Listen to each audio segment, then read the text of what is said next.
Erkak kishi qachon chinakam xursand bo'ladi? Qachonki oila a'zosi nimadirga erishsa, muvaffaqiyatga erishsa yoki xursand bo'lsa, erkak kishi chinakamiga xursand bo'ladi. Bugun men o'zimni ukamni xursand qilmoqchiman.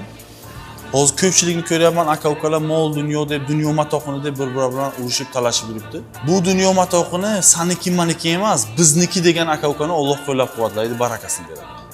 Gapni ko'p cho'zmaymiz, ko'rsatamiz o'zga mashinani. Qanaqa mashina deb o'ylaysan? BMW.